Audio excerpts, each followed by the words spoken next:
Welcome to Polishing Profits by the Profitable Cleaner Network, hosted by Mark Anderson, Sharon Cowan CBSE, and Ed Selkow, seasoned cleaning business owners with over 140 years of success. Learn what works, skip the missteps, and build on proven success. Well, good afternoon, good morning, good evening, good twilight. I think I've covered everything. They say you're never supposed to say the day or what time of date it is when you do these things, so they're always usable. So that should cover us. And I'm not for all time zones and all time. So with all that said, welcome to Polishing Profits. And away we go. Ed, what word of wisdom, one word of wisdom do you have people need for the day? Just one word. Vacation. Sharon. Vacation. He's on vacation. I'm going to relax. Relax and vacation. I'm going to go with adult beverage. Where are we relax. going? Where are we going? Where are we going for cocktails? I think there's a show about cocktails already. I'm not sure. Okay. So today, courtesy of Mr. Ed Selkow, we have a title for this. A working title, no less. And it is, I got to check my notes, and I don't want to get this wrong. No. He put so much Startup secrets that'll make you or break you. 0 to profit in 45 days or less. How's that, guys? For a headline and a sub-headline. Right. You handle that one, though, that 45-day thing. Yeah, I'd throw it in there. I could get them to profit in 45 days if they were under 10 grand. That's another story. And that's a month. Okay, Sharon, we're going to let you kick this thing out down the road and get us started. So one of my hot buttons when I was doing startups was, after miserably getting upside down with my labor when I was first new to this business, was to create a cleaning plan for the building, to have a layout of the building, to know where my people were going to go. At the process was a whole different animal. But rather than have a crew of 4, 5, 6, 8, however many people, all come into the building with their supplies, and they all stand there scratching their heads. And a supervisor, this one here, this one here, this one here. We had a plan. This person goes here and does these tasks. This is how long it will take to do these tasks. This person goes to this floor, does these tasks. This is how long they have. So we had a good handle on who was going to do what and the anticipated labor time it was going to take, rather than just flying in blind. Here's a mop and a bucket, go clean. So that was a lesson hard learned when I was upside down in a heartbeat before I knew it, on my first few jobs, my first toe dipping into this industry. Ed, you've had 4 companies. What were some of your secrets for success? It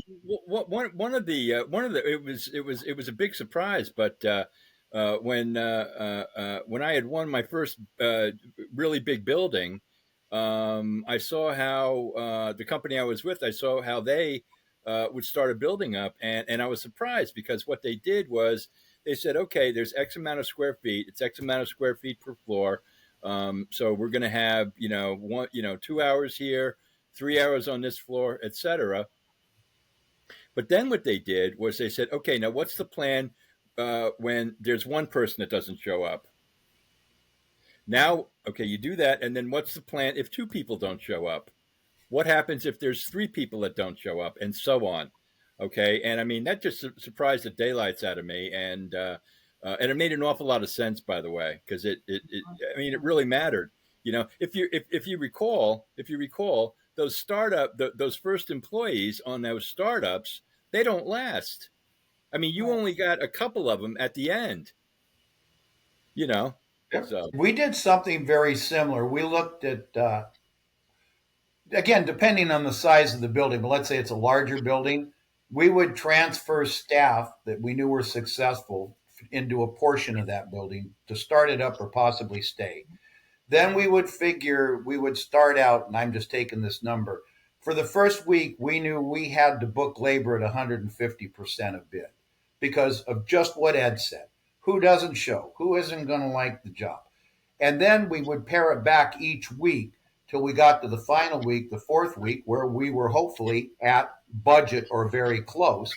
And we had kind of thinned out the herd who was going to, depending on the work. Manufacturing's a whole nother story because it's dirty work. People don't like it, clean rooms, but in general, and we would have our staff together by the end of that. But we basically had a plan. And again, it depends on the size, but I think regardless of the size of the job, at the minute we got the award, we started working. That was, so if we were going to start in 30 days, we had minus 30. So we had a list of things that we did the first 30 days. And one of them goes go out and meet the customer, thank them, have you walk you through the building, tell them what they're looking for, and just get on the page and start building that relationship before you ever start. Honestly, that saved our rear end from a whole host of mistakes that we might make in the first month, because most people don't do a pre-start with their clients and go in and meet them, talk with them, get them involved, let them know what's going to go on, what they can expect, set the expectations, and here's where we're going with your business in the next 90 days. So we had this whole, and it wasn't a big deal, just a whole plan to set expectations and what they could expect.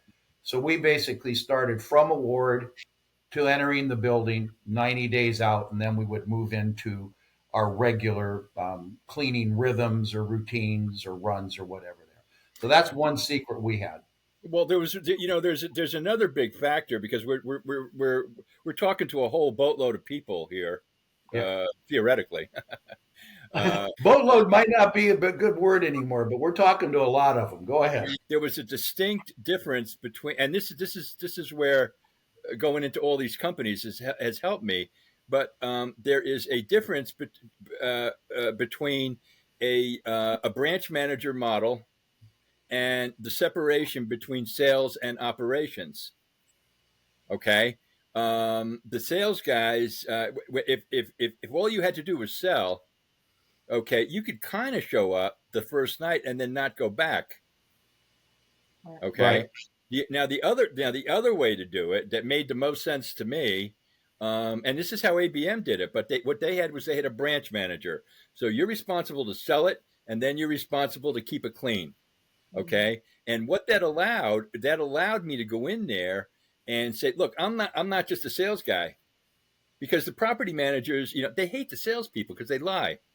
How do you know? You know what I mean? Oh, we're going to do this and we're going to do, it's all bull, and they know that. They've all been through this. So it really depends on how you got it set up. Most of the franchises are set up where there's a division between operations and sales. Interestingly enough, but there's a huge difference between those two approaches as far as the structure of the company. Very good. We always had a supply review. We spent within that 30 days to start up, if you had 30 days. And smaller accounts, they want you next week on Monday, but bigger accounts, you have more lead time. But a supply review, getting in there to make sure you've got everything you need, and that you're not overstocked with supplies, because people always want more than what they really need to have.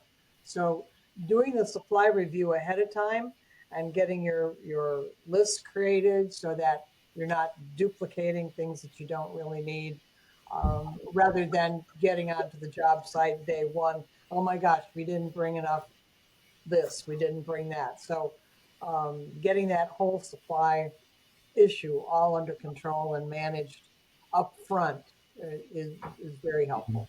So you can hit the ground running. I'm going to jump back to your first point because I think it's worth a little more time to the discussion.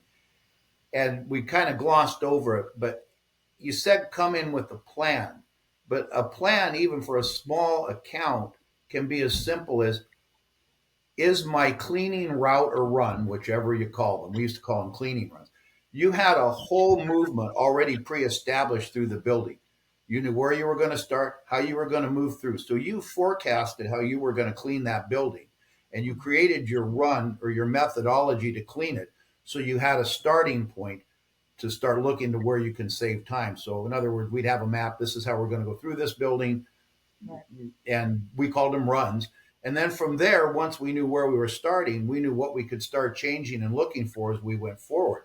And if I've misinterpreted what you meant by a plan and a run, or I think that's really what you were telling. Know how you're going to clean this thing when you walk in. What is your baseline, right? Yes, your Well, methodology, really, how you're going to do it. you really have no choice, because you were, if you were the one that did that final walkthrough with the client, okay, at this point, you're the only one that knows where the light switches are. You're the only one that knows where the supply closet is. You're the only one that knows what door to go out to get to the dumpster, etc. So, what doors are armed? yeah, no, that's another one. How many? Is there an HR door that has to be locked or somebody dies? Kind of a deal. So, Right. But I think that's some of the, and what we're talking about here seems simple, but so many people don't do it. And particularly, that's why you have a tough time. And if you want to get to profit quickly, you've got to start with an organized plan that you can look at, understand, and communicate to somebody else. That's how you get down to time quickly. Get your cleaning people in relative to your budget, to your labor budget, and is it doable? And hopefully that it is, because you priced it that way. That it's doable, but then you want to make sure it's happening. It's just like, I remember our old friend Dick Olick, one of his favorite things was, it's only 5 minutes. And that's the abuse of time and labor when people are standing around for 5 minutes waiting to be told what to do and waiting to know what to do next and where to go and where to get their supplies. So it's only 5 minutes times 5 people times 5 nights a week can make your labor costs upside down really fast. So pretty soon you're 15% over budget and don't know why. You don't know why. You don't know why you don't have any money. Yeah. Who bid this?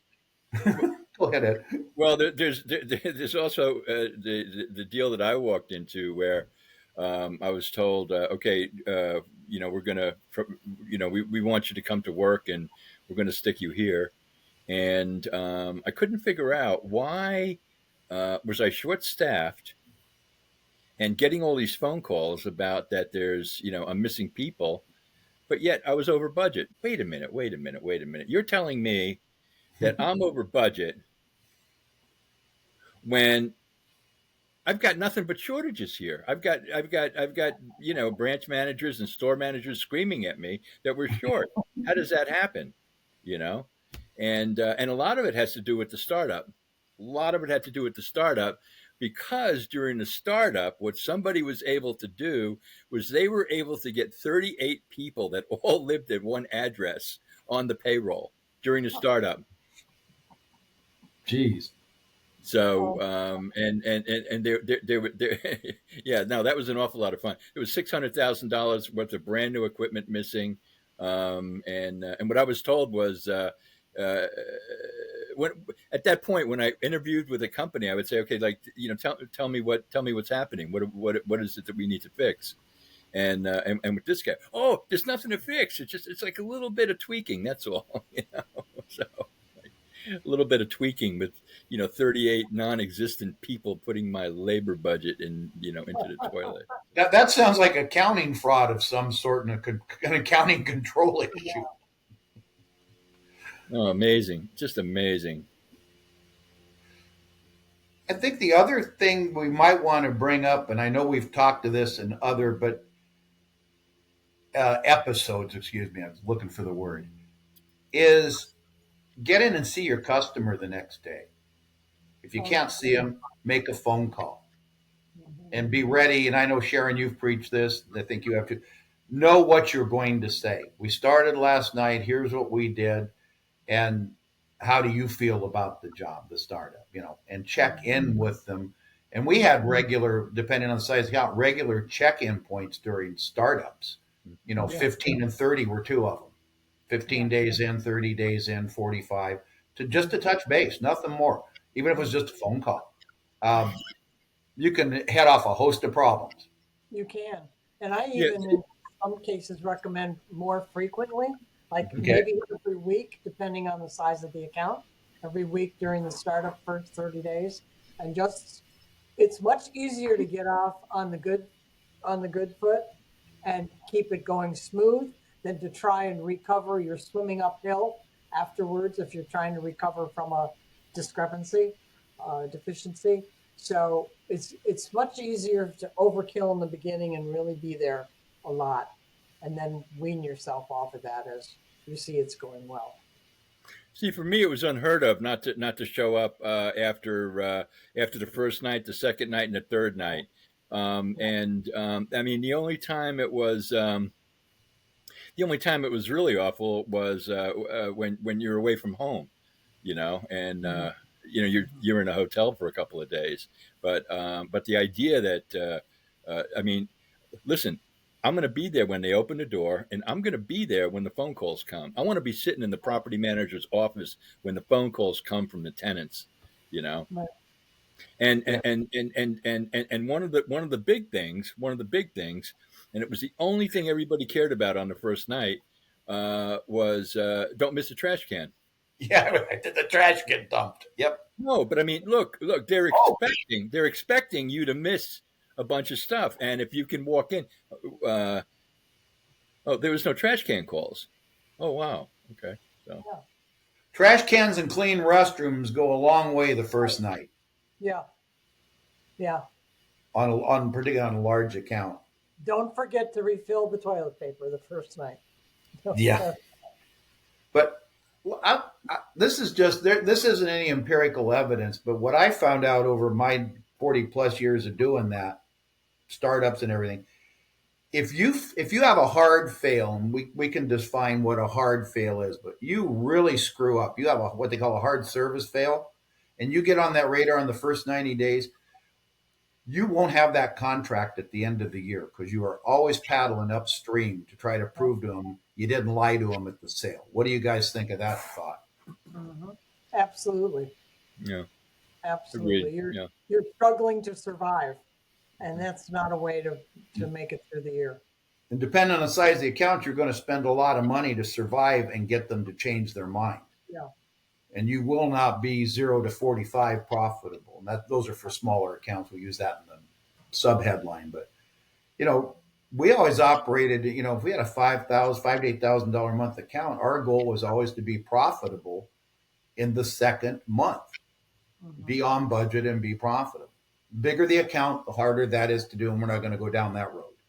But maybe that'd be an $8,000 account today with the way things have gone up. But we always looked at that, loved those jobs. We could start them, get to know the customers, get the right people in there, and basically be at or on just a little over budget by the time we start our fifth week. Right. And when you measure those kind of things, you work towards them. If you don't have those out in front of you, you don't do them. That's what I found out. We pretty much do what's in front of us and what we plan to do. There was a company that was really big along the South, and I mean all the way from Florida, Carolinas, down to Texas and stuff like that. And they were in profit in the first week.